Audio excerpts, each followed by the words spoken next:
Olá pessoal, hoje a gente vai falar um pouquinho sobre o ocultismo versus artes ocultas, que é um capítulo da obra Ocultismo Prático, de autoria da Helena Petrovna Blavatsky, cofundadora da Sociedade Teosófica, e essa obra em língua portuguesa é publicada no Brasil pela Editora Teosófica.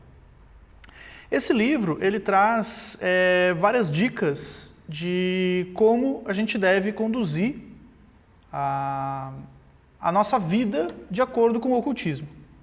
Diferenciando o ocultismo de teosofia, é como se a teosofia fosse um estudo teórico, enquanto que o que Blavatsky chama de ocultismo, claro que há outras interpretações para essa palavra, há muitas outras interpretações, mas hoje estou trabalhando em cima da obra dela e vou apresentar a visão dela como eu entendo, é claro, de acordo com o meu estudo e discernimento. Na visão dela, o ocultismo seria a prática da teosofia. Enquanto a teosofia, da maneira que a gente conhece, claro que a gente pode debater muito sobre o significado da palavra teosofia, mas dentro dessa abordagem que ela nos traz, da maneira como a gente estuda a literatura teosófica, ela tem uma proposta um pouco mais teórica. Enquanto que o ocultismo seria a vivência desses aprendizados, né? Esses aprendizados que, em sua maioria, são de caráter místico-filosófico, poderíamos dizer. Que a gente fala sobre reencarnação, sobre karma, sobre vida após a morte e assim por diante, né? Então, esse livrinho, ele apresenta várias dicas de como que a gente deveria conduzir a nossa vida de acordo com esses princípios, esses aprendizados.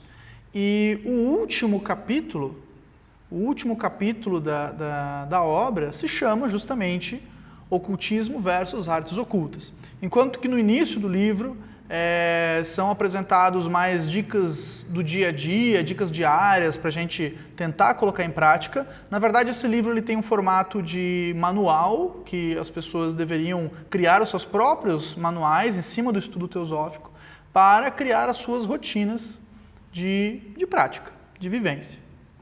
Bom, então do que fala esse capítulo que eu vou me concentrar, intitulado Ocultismo versus Artes Ocultas? Ele certamente é muito diferente do que a maioria das pessoas, certamente, ao ouvir esse tema, ao ouvir o nome do livro, né, ao ler o nome do livro, Ocultismo Prático, certamente muitas pessoas remetem a outras crendices, a outras possíveis interpretações para a palavra ocultismo e que não tem nenhuma relação com o que Blavatsky apresenta. Na visão dela, o ocultismo como eu estava falando, né, essa vivência desses princípios, da compreensão de algumas leis ainda não explicadas da natureza. Como diz o terceiro objetivo da Sociedade Teosófica, né, um dos objetivos da Sociedade Teosófica é justamente investigar essas leis, tentar compreender o que ainda nós não compreendemos da realidade. E o ocultismo seria a vivência de acordo com a compreensão dessas leis. Então, na visão de Blavatsky, o ocultismo não tem relação com ritualística, não tem ligação com seres de outras dimensões, com criar qualquer tipo de elo, vínculo, né, como muitas pessoas às vezes acreditam que você tem que fazer algum ritual. Ou também muitas pessoas confundem o ocultismo com a magia ritualística, que é apresentada em várias obras de outros autores, né? E também é uma interpretação, né? É uma interpretação. Existem autores muito bem conceituados, inclusive alguns citados de maneira positiva por Blavatsky, como Eliphas Levi, por exemplo. Mas o que Blavatsky apresenta não é isso também, certo? Bom, eu vou pegar algumas citações do capítulo e também alguns materiais complementares que eu trouxe para a gente ir pensando juntos sobre o que seria isso. Então, tem um trechinho do capítulo que Blavatsky diz o seguinte: há mais pessoas bem educadas e de bom entendimento que acreditam na existência do ocultismo e da magia, entre parênteses, os dois diferindo enormemente, Ou seja, ela está diferenciando o que é ocultismo e o que é magia, para ela não é a mesma coisa. Elas podem ou não estar relacionadas, mas para ela não é a mesma coisa. Do que supõe o materialista moderno. E a maioria dos que acreditam, entre parênteses, incluindo-se muitos teósofos, não tem ideia definida da natureza do ocultismo. E o confundem com as artes ocultas em geral, até mesmo com a magia negra, entre aspas, já que é um termo relativo, né? Esse trecho é muito importante. Então ela diz que, diferente do que o materialista da nossa época acredita, há muitas pessoas inteligentes e bem educadas, no sentido de ter acesso à informação, ter formação acadêmica e etc., que acreditam no ocultismo mais do que essas pessoas supõem. Ou seja, há essa crendice, né? um estereótipo criado de que a pessoa inteligente ela tem que ser ateia e não acreditar em nada disso. E que esses assuntos são para os tolos, quem tem pessoas supersticiosas, que tem pouca informação. E ela está dizendo que é diferente, ela está dizendo, não é bem assim. Tem pessoas educadas e que... educadas no sentido de ter acesso ao conhecimento, né? Não são pessoas iletradas, são pessoas que têm acesso à informação e que acreditam nisso, incluindo muitos teosofistas. Porém, essas mesmas pessoas não têm ideia definida da natureza do ocultismo. Ou seja, ao mesmo tempo que há pessoas muito inteligentes que acreditam nessas coisas, elas não compreendem, segundo Blavatsky, direito o que é isso. Elas confundem, geralmente com as artes ocultas em geral. Então eu vou ter que, ao longo da apresentação, eu vou explicar um pouquinho o que seriam essas artes ocultas. Né? Então, o que será que é isso? E até mesmo com a magia negra, que também a gente pode chamar de feitiçaria, enfim, né? Isso é um termo relativo. Bom, artes ocultas em geral, o que significa isso? Blavatsky diferencia muito a questão das artes ocultas, que seriam, não é que elas sejam algo maldito, algo que a gente não possa utilizar. Você pode utilizar, o ocultista pode utilizar disso, a gente pode estudar essas artes. A gente só não pode achar que isso é ocultismo. A gente não pode confundir as duas coisas. Porque o ocultismo é uma vivência, é uma maneira de viver, né? Que também não é uma maneira, né? Você vai adaptar na sua vida alguns princípios e tentar se adequar a sua rotina de acordo com isso. As artes ocultas, elas são variadas. Por exemplo, posso citar o tarô, posso citar a própria astrologia, posso citar a quiromancia, enfim, a magia ritualista, inúmeras práticas que são consideradas para Blavatsky como artes ocultas. Ou seja, são manifestações, são conhecimentos ocultos para a maioria das pessoas, por isso o ocultismo, né? Porque para a maioria das pessoas esse assunto ele é um tabu, ele é desconhecido, para muitos é uma superstição, etc.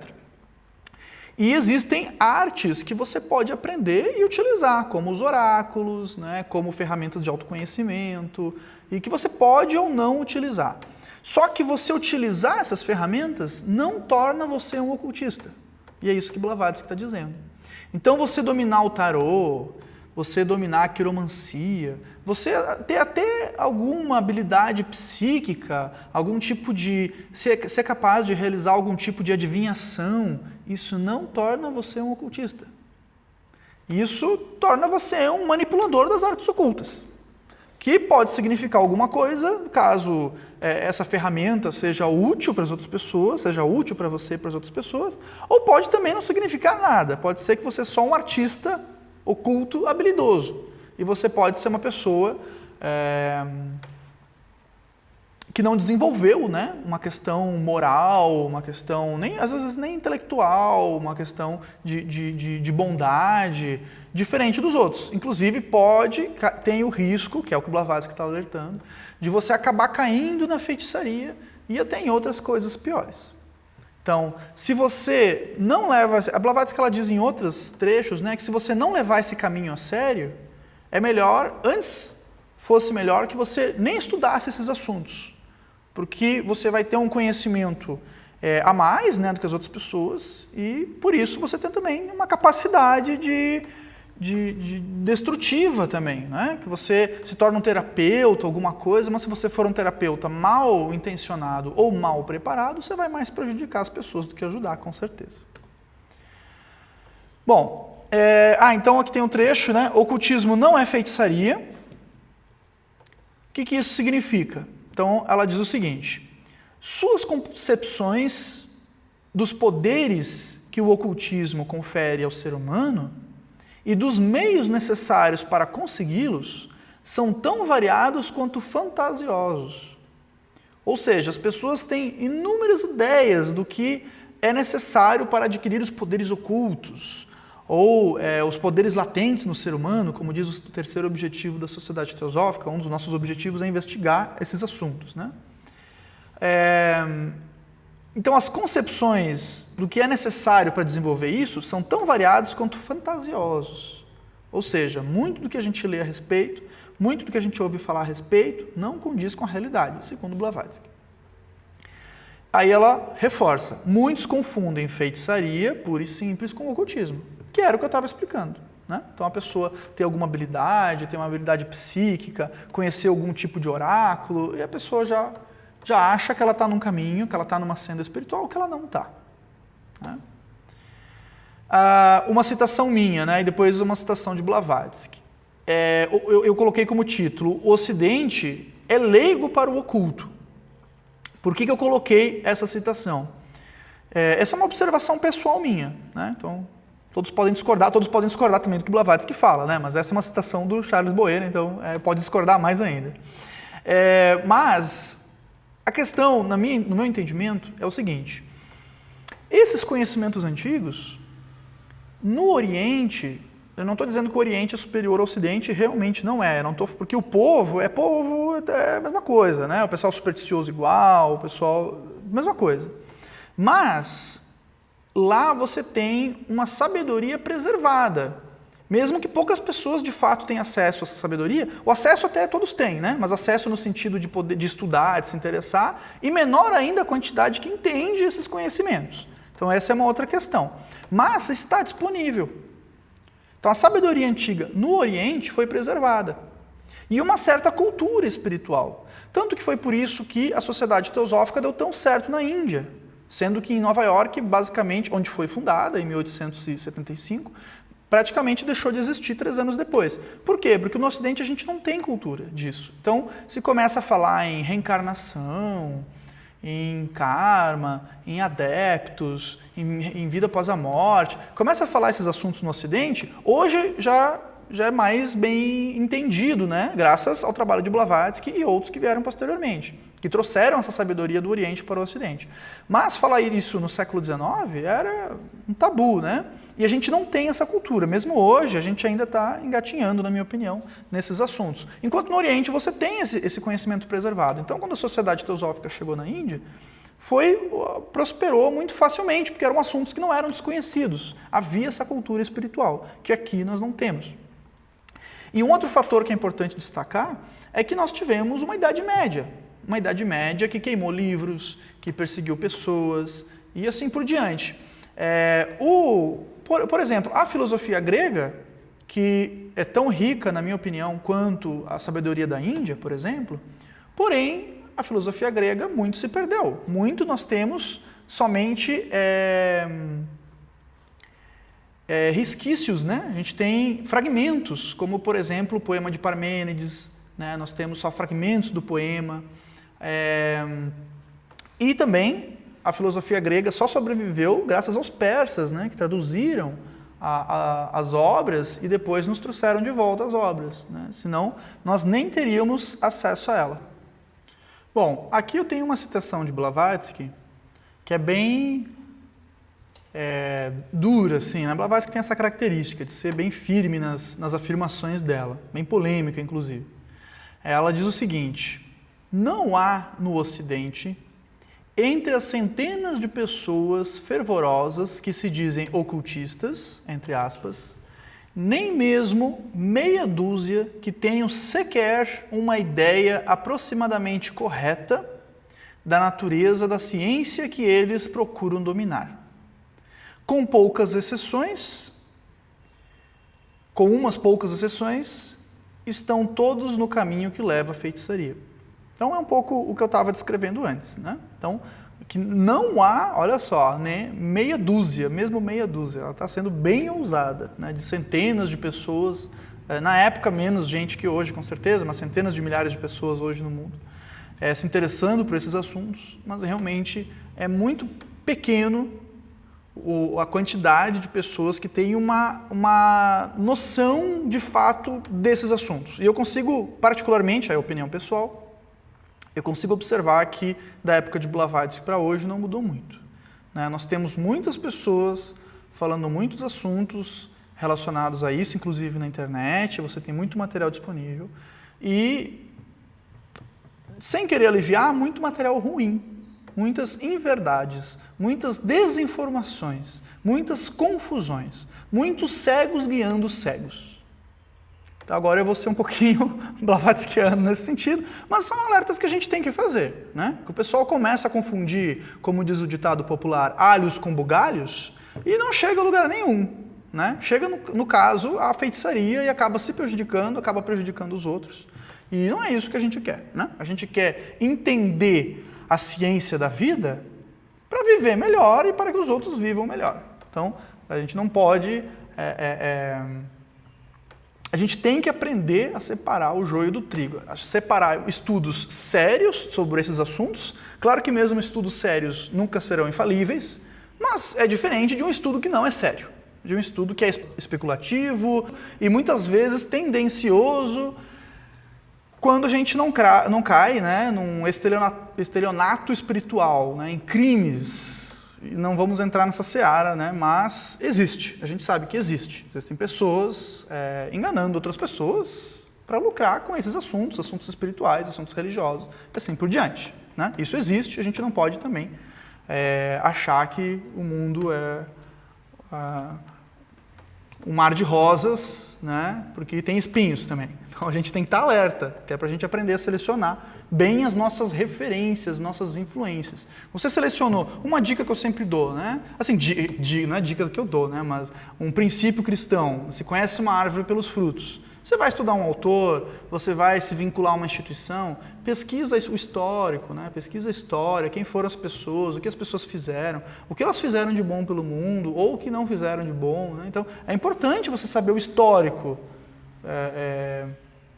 daquele grupo que você está se misturando, frequentando, do autor que você está estudando, porque a gente acaba, aí falando um pouco de ciência oculta, a gente acaba se conectando, né? Você vai ler um livro de alguém, existem autores que escrevem muito bem, não vou citar nomes, mas existem autores que escrevem muito bem, conheciam filosofia, tradições da Índia, são muito bons escritores. Aí as pessoas me dizem assim, mas esse autor é muito bom. Sim, ele escreve muito bem, tem frases bonitas, mas ele não é do bem.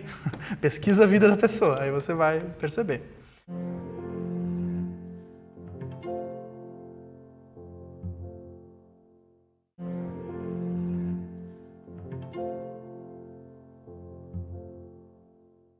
O que é o ocultismo, então, né? A gente está falando que o ocultismo não é isso, não é aquilo outro. Mas o que é, então? Ocultismo difere da magia e das outras artes ocultas, como o glorioso sol difere de uma luz fugidia. Aí ela traz, né, na obra alguns termos em sânscrito que eu vou comentá-los e dizer a possível tradução. Claro que é perigoso, é pobre, não é perigoso, é pobre a gente traduzir termos em línguas antigas, principalmente de cunho espiritual, mas a gente traz aproximações. Então, um dos termos é a Gupta Vidya, que pode ser traduzido como conhecimento secreto. Alguns utilizam, né, esse termo como sinônimo de teosofia. Então, seria o conhecimento, seria essa ciência oculta, né, seria esse conhecimento Por que secreto? Secreto porque durante muito tempo, antes de Blavatsky publicar suas obras, ele era velado a alguns grupos seletos, não era aberto ao público. Hoje as pessoas podem comprar o livro e ler sobre o assunto, né? Antes não podia, você tinha que ser convidado para algum grupo específico para estudar esses assuntos. Até porque teve uma questão também de perseguição histórica, né? E tudo mais. Mas não só isso, também porque esses conhecimentos, se mal utilizados, eles são prejudiciais, né, para a pessoa e para as outras pessoas também. Bom, aí ela traz alguns outros termos, como Yajna Vidya, que é o conhecimento dos poderes ocultos, que é algo que eu estava falando antes, né, dos poderes latentes do ser humano. Esses poderes ocultos que podem ser entendidos como siddhis, né, então são habilidades que todo ser humano em algum momento vai desenvolver. Não é nada sobrenatural, são habilidades que todos nós temos potência para desenvolver, por isso latente, dormente. E não é recomendado, dentro da nossa linha de estudo, o aceleramento dessas habilidades, aceleramento não natural, né? A gente recomenda que a pessoa pratique, né, o caminho da retidão, e essas coisas, quando tiver que aparecer, se tiver que aparecer nessa vida ou na próxima, elas vão aparecer quando for útil. Essa é a recomendação da nossa linha de estudo. Então existe esse conhecimento sobre os poderes ocultos. Existe também o Mahavidya, grande conhecimento ou magia. Então são tipos de conhecimento que existem e que o estudante pode se dedicar. E existe se eu pronunciar errado, me perdoem, né? Sânscrito não é minha especialidade. O Guhya Vidya, conhecimento dos mantras. Então, todos esses conhecimentos existem. Porém, Blavatsky traz um último, que ela chama de Atma Vidya, conhecimento da alma ou conhecimento do espírito. Aí depende da interpretação para as palavras alma e espírito.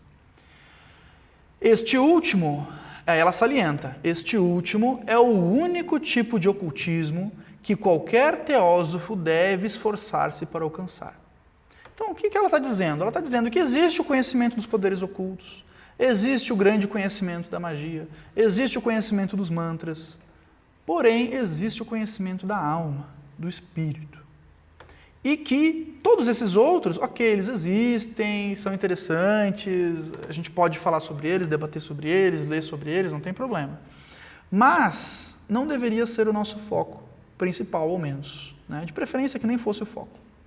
Porque existe um outro que é como se fosse um tesouro, ele é um pote de ouro, né? Enquanto os outros são pedrinhas que a gente acha no caminho e lá no fundo tem um... que é igual lá nos mitos, né? No final do arco-íris, lá você encontra o pote de ouro, né?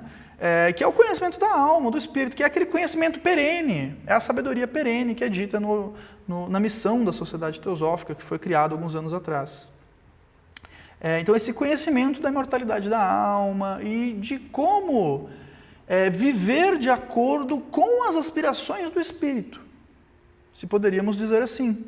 Claro que é uma pretensão grande, claro que nós temos nossos ruídos, somos falhos, somos humanos, mas a gente, na medida do possível, tentar se aproximar cada vez mais desse caminho de retidão, desse estilo de vida, dessa sabedoria. Os benefícios dessa tentativa, ao menos, né, os mestres de Blavatsky diziam, a única dica que nós damos a todo estudante é tente. Então, a tentativa já vai nos trazer grandes benefícios, desde que ela seja séria, né? Não pode ser de brincadeira, né? A gente não pode se aventurar se a gente não vai levar a sério, que daí também se torna um caminho perigoso. Ocultismo é a arte de viver. Aqui eu trago um trecho de uma revista da época de Blavatsky, né, que ela publicava alguns artigos. E ele diz o seguinte: ocultismo não é magia, embora a magia seja um de seus instrumentos. Então, o ocultista pode se utilizar da magia. Pode se utilizar, inclusive, da magia ritualística. Mas não são a mesma coisa. Certo? Então, ocultismo não é magia, embora a magia seja um de seus instrumentos. Ocultismo não é a aquisição de poderes, sejam psíquicos ou intelectuais, embora ambos sejam seus servidores. Ou seja, um ocultista de verdade, que não sou eu, não é nenhum de nós, provavelmente, que está assistindo isso hoje. Nós estamos todos, né, aspirando saber um pouquinho sobre esses assuntos. Somos estudantes. Mas um ocultista de verdade, que vive de acordo com esses princípios, como Blavatsky, como os mestres de Blavatsky, vão ter à sua disposição habilidades psíquicas, como Blavatsky tinha, né? A história da vida dela é repleta dessas abordagens, né? Dessas curiosidades, e intelectuais também, né? Mas não é isso aí. Ser ocultista não é desenvolver habilidades psíquicas. Como eu disse antes, a pessoa pode desenvolver habilidades psíquicas e cair em outros caminhos. Nem é a procura da felicidade como o homem compreende a palavra. Porque também não é ficar utilizando dessas habilidades, ficar utilizando desses conhecimentos para adquirir coisas, né? Ser tipo um mendigo espiritual, né? A pessoa está sempre querendo alguma coisa, quer um carro novo, uma casa nova, não sei o quê, quer que, enfim, né, que a pessoa amada apareça, que volte, etc. Então, também não é isso. Pois o primeiro passo é o sacrifício e o segundo é a renúncia. Então, sacrifício eu entendo como o seu sentido original da palavra, sacro ofício, né? Ofício sagrado. Então, o primeiro passo é uma vida dedicada ao sagrado. E aí, a questão do sagrado você pode interpretar de várias maneiras, né? O sagrado, dependendo da sua crença religiosa, pode significar várias coisas. Mas é uma vida com uma aspiração mais nobre. Ou a tentativa disso, ao menos, né? E ela diz que o segundo é a renúncia. Blavatsky tem uma curiosidade, né? Porque ela tinha... A vida dela não foi muito fácil. Quem estudou a vida dela, quem leu a biografia dela, ou ao menos fez uma breve pesquisa, vai ver que ela passou muitas dificuldades. Dificuldades de saúde, dificuldades financeiras. Né? Em Nova York, ela chegou a costurar gravatas para sobreviver, né? Então, para pagar suas contas, etc. E nunca morou com luxo, nunca viveu com luxo.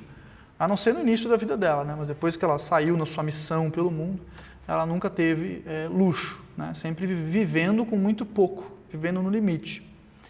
E ao mesmo tempo a gente vê relatos dela materializando xícaras, fazendo objetos sumirem, e há quem diga também que ela tinha uma bala alojada na coluna, né? Então tem vários relatos sobre a vida dela. E daí se pergunta, mas por que ela não desmaterializou a bala que estava na coluna? Por que ela não materializou dinheiro? Né? Por que ela não fez essas questões? E a resposta é muito simples, porque ela havia feito um juramento. Ela não poderia usar essas habilidades em benefício próprio.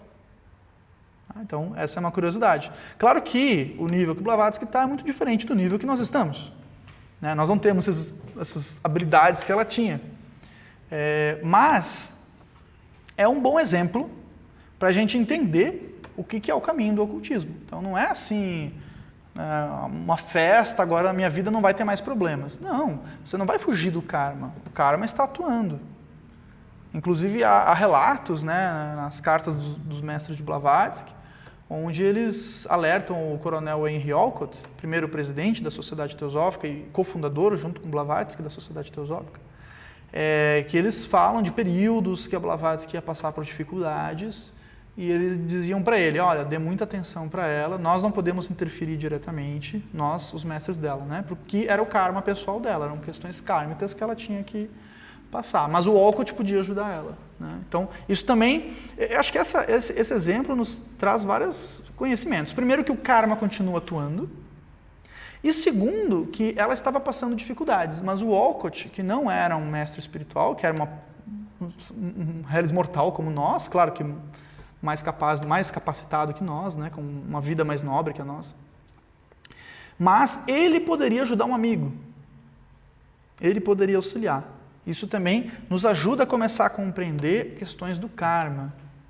A Annie Besant, segunda presidente da Sociedade Teosófica, presidente internacional, dizia que poucas coisas são mais perigosas do que um pequeno conhecimento sobre o karma. Na Índia tem muito aquela questão da pessoa nasceu pobre, na miséria, por causa do karma, então eu não devo ajudar. E o que a literatura teosófica está dizendo é diferente. Não, você pode ajudar, você deve ajudar. Mesmo assim, o karma da pessoa vai continuar atuando. Né? Mas isso não quer dizer que a pessoa tem que ficar sempre naquilo que ela não possa receber auxílio, né? Inclusive você está gerando um bom karma fazendo isso, porque o karma não é só coisa negativa, né? Coisa positiva também. Toda ação gera karma, né? A ação é o karma, né? O karma é a ação. Então, acho importante a gente ter esse entendimento. E ela encerra essa citação dizendo o seguinte: ocultismo é a ciência da vida, a arte de viver. Então vejam que profundo esse trecho, né? Eu vou até reler ele todo na íntegra agora, sem os comentários. Ocultismo não é magia, embora a magia seja um de seus instrumentos. Ocultismo não é aquisição de poderes, sejam psíquicos ou intelectuais, embora ambos sejam seus servidores. Nem é a procura de felicidade como o homem compreende a palavra, pois o primeiro passo é o sacrifício e o segundo é a renúncia. Ocultismo é a ciência da vida, é a arte de viver. Então vejam que o ocultismo, para ela, está relacionado a gente entender o mistério que é a vida. Então a vida é um mistério para nós, porque nós não compreendemos seus mecanismos de maneira geral. Nós temos algumas noções, alguns têm mais noção, outros têm menos, mas de maneira geral a vida ela vai por caminhos por nós desconhecidos. Um ocultista pleno que entende essas leis, ele entende o que está acontecendo, ele entende o que está acontecendo por trás dos bastidores, essa que é a diferença. Enquanto nós estamos no meio do fogo cruzado, a gente não entende direito. Então o ocultismo é a ciência da vida, é a arte de viver. Então é também curioso, eu já vi essa pergunta, né? O pessoal pergunta, onde é que está a prática da sociedade teosófica? Embora há, né, algumas práticas, principalmente movimentos paralelos e etc. Mas o que eu penso que a prática da sociedade teosófica ela não é exatamente ritualista. Ela é no dia a dia, né? Então a prática teosófica é no dia a dia. Não é quando você está dando uma palestra. Claro que tudo isso é serviço, né? Tudo isso está gerando bom karma, espero pelo menos. Mas é quando a gente sai daqui e atua no mundo lá fora, com as pessoas, etc. Né? É ali que a gente está sendo colocado à prova. Enfim, todos sabem, né? Os desafios da vida, não é fácil para ninguém. E além do karma individual, a gente tem também o karma coletivo, né? Então, às vezes, nós enfrentamos situações do karma coletivo que também não são tão simples assim de serem administradas.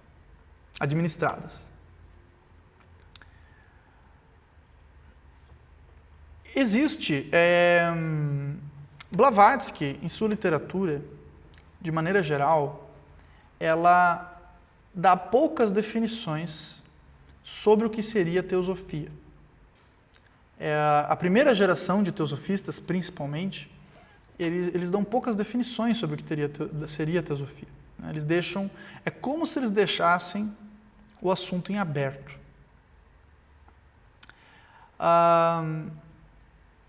Em uma das poucas definições apresentadas, ela diz o seguinte: o verdadeiro ocultismo ou teosofia é a grande renúncia do eu, incondicionalmente e absolutamente, tanto em pensamento como em ação.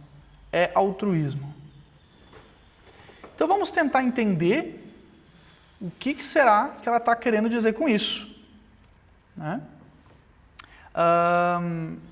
Bom, como eu entendo, os mestres de Blavatsky, toda a instrução que eles deixaram, nitidamente para mim, ao menos, né, de acordo com o meu estudo, o meu discernimento, eles estão falando do caminho do Bodhisattva. Eles estão falando do caminho que eles seguiram e que é o caminho pelo qual eles estão instruindo os seus discípulos, Blavatsky, Olcott, essa turma toda. O que isso significa, né? O que é o caminho do Bodhisattva? É um caminho de abnegação, é um caminho de doação de si mesmo para o mundo. Porque são pessoas, para quem tem dúvida disso, né, os mestres de Blavatsky não estavam no éter, não eram alienígenas. Né? Para quem tem esse tipo de entendimento, é muito claro em as cartas que eles deixaram que não é nada disso. Eram pessoas como eu ou você. Né? A diferença era o seu desenvolvimento interno e não externo. Então, eram pessoas físicas, Blavatsky ficou hospedada na casa da irmã de um deles, no Tibete. Eram pessoas que comiam, dormiam, etc. Aparentemente, como qualquer um de nós. Internamente, diferentes. Né? Assim como Blavatsky. Era uma pessoa como qualquer um de nós e internamente diferente. A diferença é que Blavatsky ainda tinha o karma compulsório. Né? Não era uma pessoa liberta, digamos. Embora estava num limiar, né? Estava próxima de uma possível libertação naquela ou numa próxima reencarnação. Estava no final do ciclo, digamos, ou se aproximando do final. Diferente da grande maioria da humanidade. Mas os mestres de Blavatsky, pessoas que se libertaram desse caminho, através do estudo do Atma Vidya, né? Não só do estudo, mas da compreensão e da prática. Então, eles não precisavam mais reencarnar. Eles reencarnam, segundo o que dizem, por amor à humanidade. Por isso, o caminho do Bodhisattva, né? Um Buda da compaixão, aquele que se ilumina, o caminho do Mahayana, né? Aquele que se ilumina para auxiliar os outros, para auxiliar a humanidade. E por isso que eles aceitam discípulos. Porque se eles não tivessem nessa senda espiritual, eles não aceitavam ensinar ninguém, se eles estivessem em outro caminho. Porque existem outros caminhos. Né? Existe, por exemplo, o caminho do Pratyeka Buda, que é alguém que atinge a iluminação, atinge essa mesma libertação, através de técnicas de austeridade. Então a pessoa pratica jejuns, pratica meditações, pratica algumas coisas bem específicas durante muito tempo, de maneira muito rígida, muito disciplinada, e a pessoa se liberta. Mas esse é um outro caminho, que eu não estou falando que é errado, é um caminho possível, mas não é o caminho ao qual os mestres de Blavatsky e toda a literatura teosófica está se referindo. E isso para mim é muito claro. Então, existe esse outro caminho de austeridade, mais individual, digamos. Né? Não daria para dizer egoísmo, porque não existe um ser iluminado egoísta, né? Porque quando ele atinge aquele estado já não existe mais ego. Mas é um caminho individual, isso a gente pode dizer. Então, um caminho individual, esse tipo de Buda não vai ensinar ninguém, ele vai beneficiar a humanidade, cada pessoa que se liberta, de fato, qualquer pessoa que faz qualquer coisa para o seu progresso ou o progresso dos outros, de fato está auxiliando toda a humanidade, porque toda a humanidade é conectada, somos um só ser. Né? Estamos todos conectados.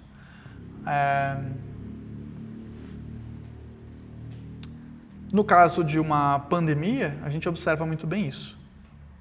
Né? O quanto estamos conectados. Nós não estamos isolados. Se um problema atinge um, atinge todos nós. Esse é um bom exemplo, né? Um exemplo prático. Bem, então é por isso que nessa citação Blavatsky está dando tanta ênfase à questão do altruísmo, no meu entendimento. Porque para ela, o caminho ao qual ela está se referindo, o caminho que ela estava trilhando, o caminho no qual ela estava sendo instruída por instrutores, era o caminho da abnegação, era o caminho do altruísmo, o caminho de servir a humanidade. E era isso que ela estava fazendo. Né? Estava servindo a humanidade. Olha quanto material literário ela produziu, quanto ela se sacrificou a própria saúde para fazer isso. Ela escrevia por horas, tinha muitas dores, tinha problemas de saúde, e mesmo assim, né, fez tudo o que fez e deixou um legado aí que nós, mais de um século depois, estamos ainda falando a respeito. E influenciou outros movimentos, influenciou inúmeras pessoas, influenciou o mundo de maneira que nós nem conseguimos medir. Claro que não só ela, existiram outras pessoas no mundo também com contribuição semelhante, uns menos, né, os mais, mas a questão é que é um caminho de abnegação, é um caminho de autossacrifício. É disso que ela está falando. E isso é importante salientar. Então eu vou ler de novo o trecho. O verdadeiro ocultismo ou teosofia é a grande renúncia do eu, incondicionalmente e absolutamente, tanto em pensamento como em ação. É altruísmo. Ou seja, ela está falando do fim do ego, né? O fim do egoísmo. Está falando de um caminho onde o indivíduo já não é tão importante. O importante é o coletivo. É nisso que ela está nos instruindo.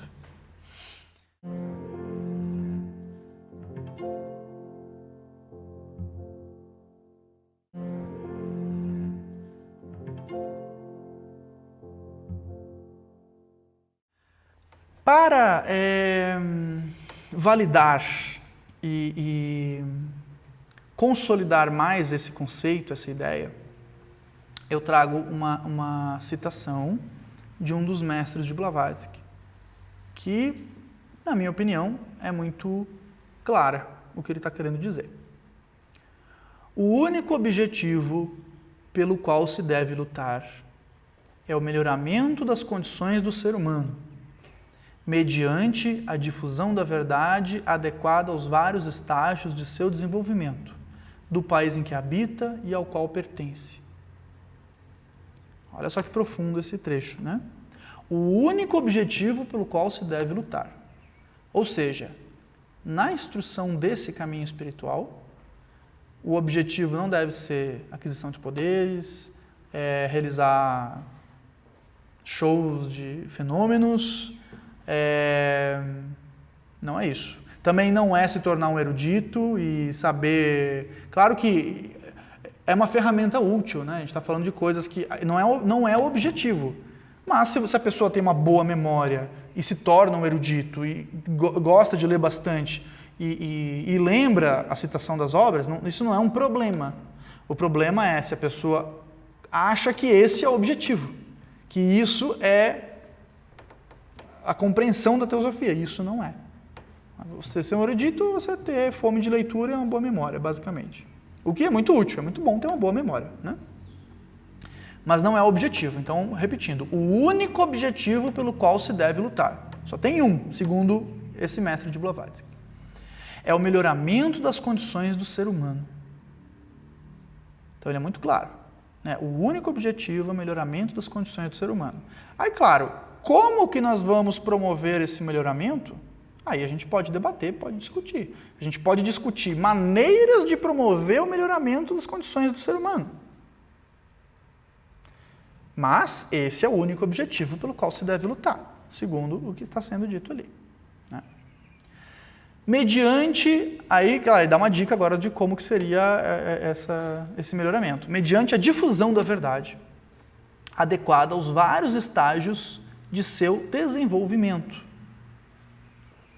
Então, a difusão dessas informações, porque o autoconhecimento é muito importante para o ser humano. Quanto mais nós soubermos sobre a nossa verdadeira natureza, mais possibilidades nós temos de, ao menos, reduzir o sofrimento nosso e dos nossos semelhantes.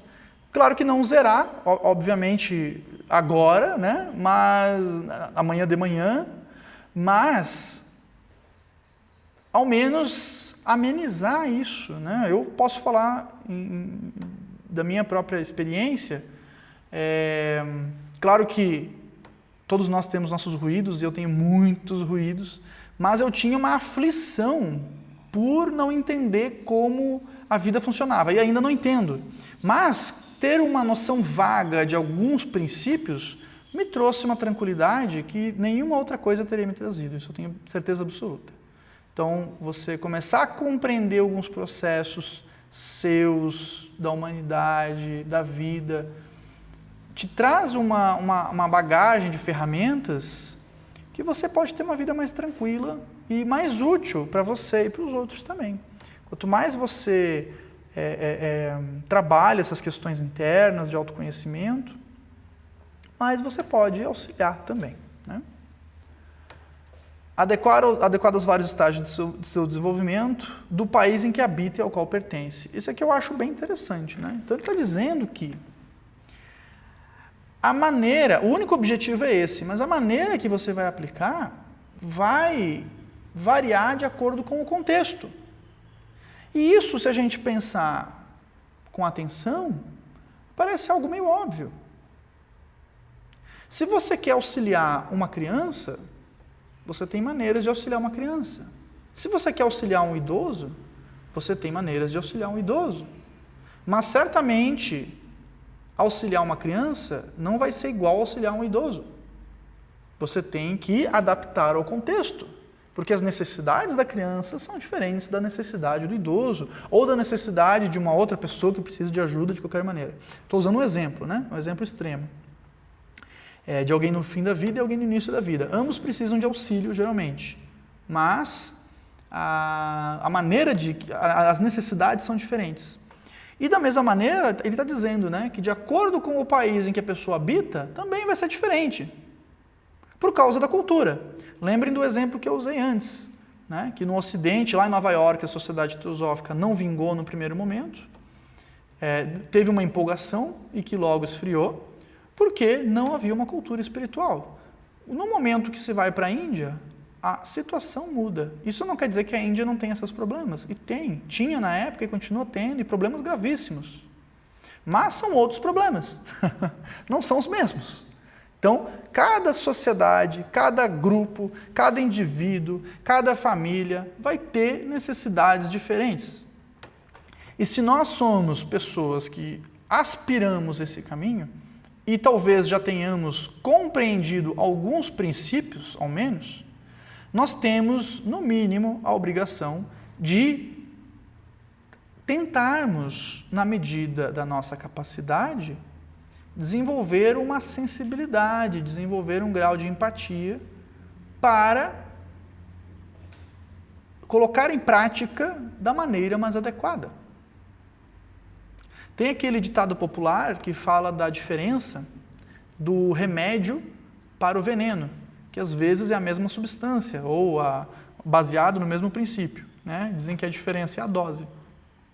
Você dá o veneno em pequena quantidade, é remédio. Você dá o veneno em grande quantidade, aí é veneno mesmo. A pessoa vem a óbito, né? Então, a gente tem que aprender essa dosagem. Vejam como essa senda espiritual ao qual eles estão se referindo, esse Atma Vidya, esse conhecimento da alma, do espírito, ele não é tão simples. Não é simplesmente decorar o que está escrito no livro e ficar repetindo igual um papagaio. Claro que isso tem sua utilidade, porque são conhecimentos úteis para a humanidade. Então, ficar repetindo como um papagaio, igual eu estou fazendo agora, tem sua utilidade, está dando acesso às informações. Mas não é só isso. Então, você tem que adaptar, né? Você tem que adaptar às necessidades das pessoas e da humanidade. Aí ele continua numa citação logo a seguir. Essas citações estão nas obras Cartas dos Mahatmas para Apessinit, publicados também pela editora Teosófica no Brasil. São 2 volumes. Isso vos impõe o sagrado dever de instruir o público e prepará-lo para futuras possibilidades, abrindo gradualmente seus olhos para a verdade. Bom, quando se usa o termo verdade nesse contexto, o que eu entendo que a verdade não é exatamente um ensinamento que possa estar contido num livro, né? Ali são indicações. Mas abrir gradualmente seus olhos para a percepção da realidade.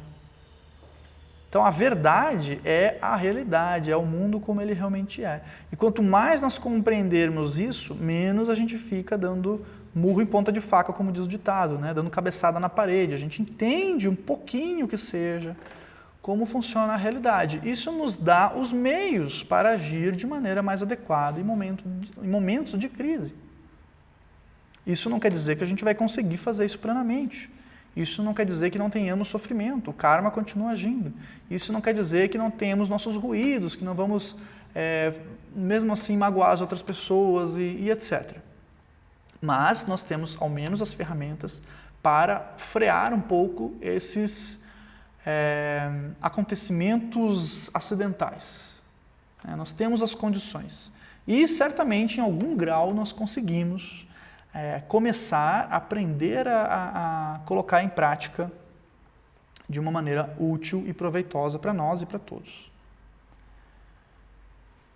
Isso vos impõe o sagrado dever de instruir o público. Na obra Aos Pés do Mestre, também publicado pela editora Teosófica no Brasil, tem uma citação que diz o seguinte: que dar um prato de comida para quem tem fome é uma tarefa boa, nobre e útil, mas que alimentar a alma das pessoas é uma tarefa muito mais nobre e muito mais útil. Essa citação, se mal interpretada, ela fica bem estranha, né? Parece que está dizendo que a gente não deve fazer o altruísmo no sentido de assistencialismo. É claro que se deve. É claro que se uma pessoa está com fome, você dá um prato de comida para a pessoa, óbvio. Mas o que ele está querendo dizer é que isso não resolve o problema da fome. Resolve o problema da fome daquela pessoa naquele momento. Mas não resolve o problema da fome no mundo em definitivo e nem mesmo o problema da fome daquela pessoa em definitivo. Né? Resolve, é um paliativo.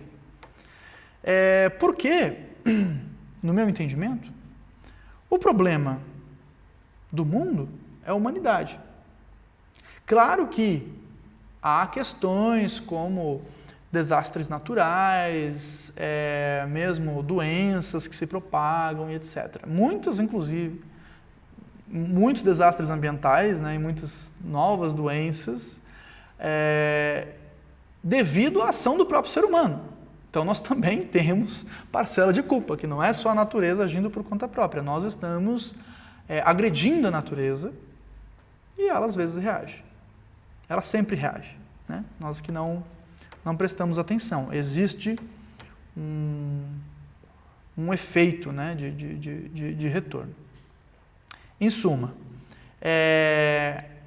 o problema do mundo, certamente, os problemas do mundo, os problemas da sociedade humana, o problema da fome, o problema da desigualdade social, o problema da violência, eles não são problemas criados pelos outros reinos. Não é o reino vegetal que é o culpado por isso, não é o reino animal que é o culpado por isso. O problema está no ser humano. Somos nós, seres humanos, que causamos esses problemas, que são os principais problemas da humanidade, os principais algozes da humanidade são os próprios seres humanos. Um dia eu vi uma youtuber fazer um comentário que era o seguinte: como que em meio a tudo que está acontecendo, ela se referindo a questões de crises mundiais, crises nacionais, problemas sociais, violência, etc.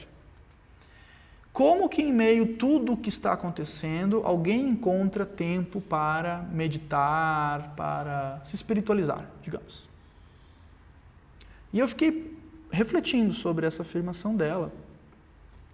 E a minha conclusão foi o seguinte: que, sendo a causa da grande maioria desses problemas, o próprio ser humano, a mente do ser humano e a maneira como nós gerimos ou não conseguimos administrar as nossas emoções, os nossos impulsos, se nós não fizermos esse trabalho interno, que tem que começar em algum momento, como eu disse antes, nós não conseguimos fazer isso plenamente, nós temos nossos ruídos. Mas se a gente não começar, nunca vai ser realizado. Por isso que os mestres de Blavatsky diziam: tente, tem que tentar. Você tem que começar em algum momento, tem que começar por algum lugar. Então, como que uma pessoa em meio a uma crise global encontra tempo para meditação, para leitura, para reflexão, para filosofia, para assistir esse vídeo, para gravar esse vídeo? Porque essa é a raiz do problema. A raiz do problema é o ser humano. E quando nós estamos lutando contra a avidya, ou a ignorância, nós estamos atacando a raiz do problema. Claro que alguns problemas já estão muito enraizados e necessitam de paliativos. Voltando ao exemplo da pessoa que precisa de um prato de comida. Ela tem fome, ela precisa que alguém ajude nesse sentido. Porém, a raiz do problema não é esse. A raiz do problema na fome no mundo não se resolve com um prato de comida. Você precisa agir de maneira mais profunda. Isso não isenta a outra ação, mas isso cria uma necessidade de uma ação mais efetiva. Senão, nós nunca sairemos desses ciclos. Esses problemas vão continuar se repetindo e vão, inclusive, se multiplicarem. Então, o que eu costumo entender é que quando a pessoa dedica uma parte do seu tempo, uma parte da sua rotina a uma prática de meditação, a uma prática de filosofia, ou filosofia esotérica, como é o estudo teosófico, a refletir sobre as questões da vida, a refletir sobre as questões sociais, a se instruir sobre esses assuntos, como a pessoa faz ao ler um livro, ao ler um artigo de uma revista, ao ver um vídeo na internet, ao ir numa palestra, ao ir num estudo, participar de um estudo. Quando a pessoa está fazendo isso, ela está dedicando parte do seu tempo para ela mesma. E para que ela possa, gradualmente, reorganizar essas questões internas que estão bagunçadas. Em praticamente todos nós estamos bagunçados, mas uns mais bagunçados que os outros, né? A gente observa muitas vezes pessoas no seio familiar que as pessoas, literalmente, um é o algoz do outro, né? As pessoas residem juntos, são da mesma família, mas parece que vivem em pé de guerra. Existe algo errado ali, naquele lar, naquelas pessoas, né? Que tem que ser trabalhado em algum momento. Então, impõe o sagrado dever de instruir o público e prepará-lo para futuras possibilidades. Porque assim como nós necessitamos de instrução, as outras pessoas também necessitam. Ah, mas quem sou eu, com todos os meus defeitos, para instruir alguém?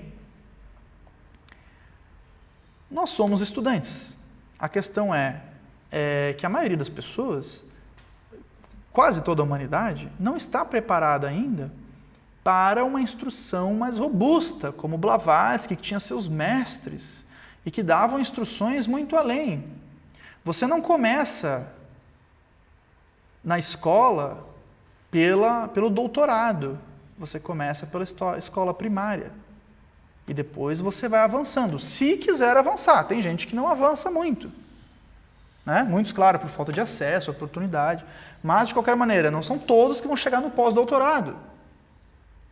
Na verdade, é uma grande minoria que vai conseguir fazer isso. E a mesma questão no caminho do aprendizado espiritual.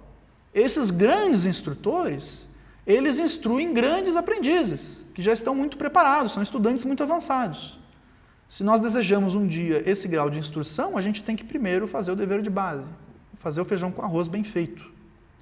E é isso que eu penso muito que a gente faz através da Sociedade Teosófica, né? Eu já comentei isso com outros estudantes, de que a minha teoria, até acho que eu já falei em outra palestra isso, mas não custa repetir, ela vale a pena, é de que nós no Ocidente, pelas questões que eu citei antes, nós somos analfabetos espirituais. A gente, de maneira geral, não sabe nada.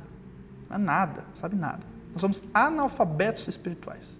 A gente pega um conceito, tanto que pega um conceito como os mestres de Blavatsky, que o pessoal já começa a achar que é alienígena, que vem do éter, que vem não sei da onde, né? Já confunde com uma coisa meio sobrenatural e que não tem relação nenhuma, né? Então a gente fantasia as coisas. A gente troca um tipo de fantasia por outro tipo de fantasia. E isso não nos instrui, isso não resolve a nossa questão do autoconhecimento e dos problemas da humanidade, né? A gente só adere, a gente sai de um tipo de ilusão e entra numa outra mais agradável. Então, nós devemos fazer o quê? Como soluciona isso? Começar pelo beabá, começar pelo primário, começar pela escola básica.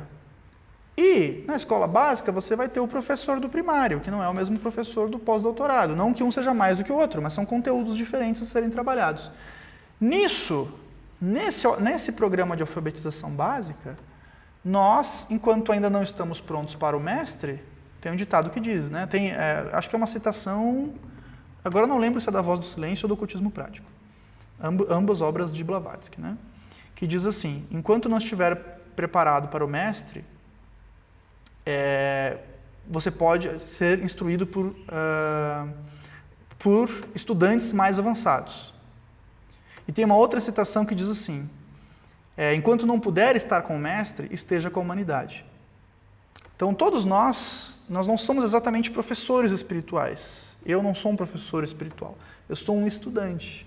Mas como estudante, eu posso ser um monitor. né? E posso ajudar outros nesse aprendizado também.